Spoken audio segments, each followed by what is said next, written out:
Hey everybody, it's Glenn back in this video as 31 Horror Toys in 31 Days continues, and it seems the evil of Dracula knows no bounds, from the book to movies and now to video games. As here we have NECA's Dracula from Castlevania, and through the Lord of the Vampire's various appearances across media, some things it seems stay the same, such as his cloak and its huge collar. Perhaps that was a sign of status back then, the 1800s equivalent to a rapper's bling of today. This was released by NECA, I believe, in 2011 or thereabouts, and with Castlevania being a long-running franchise, I'm not sure if this appearance is specific to a particular game. If it is and you know that, pipe up in the comments below, as the only version of the game I've played is the very first one on the original NES, and needless to say, this ain't based on his 8-bit appearance. I suspect the deco of his costume has been simplified. For instance, the sculpted detail of the cuffs and the lapel of his jacket have been rendered in the deco uniformly in one colour. But what the deco does do that I enjoy is that it affords a high glossiness that is in juxtaposition with the flatness of much of the plastic. For instance, the shininess of that red on the inner lining of the cloak, and then the shininess of the trim of the jacket and his boots, all combine to lend an air of aristocratic sophistication. Significant here is the departure from the depiction of Dracula as being dark-haired. Interesting to me because while Marvel Comics originally went for the popularist image of Dracula, in recent times they've gone for this white-haired version as seen with this Castlevania one. The face sculpt is certainly decent, but my favourite aspect of the head is the deco. I like the paleness of the skin and the way it gradually transitions to a darkness around the eyes. And as we look at this stock image, you can see a version was available with a fangs-bearing facial expression, plus he came with a cool bat, or perhaps that's Dracula himself transformed into a bat, then these other two curious accessories which I assume are game specific. But alas, the version I have is now without those accessories, but his cloak is removable.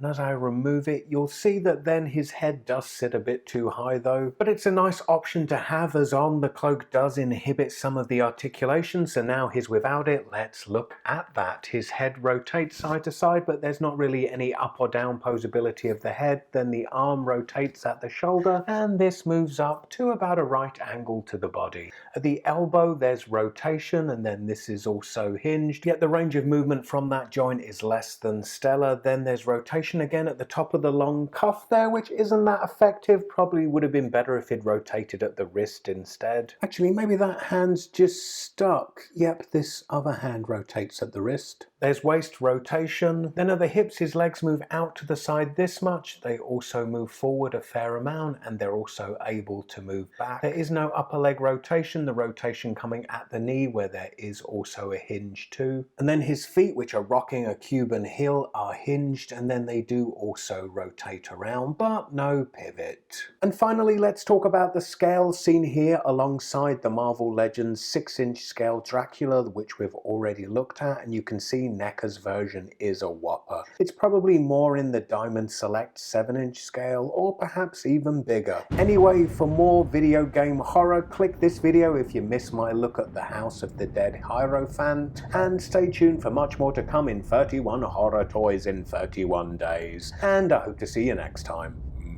Bye.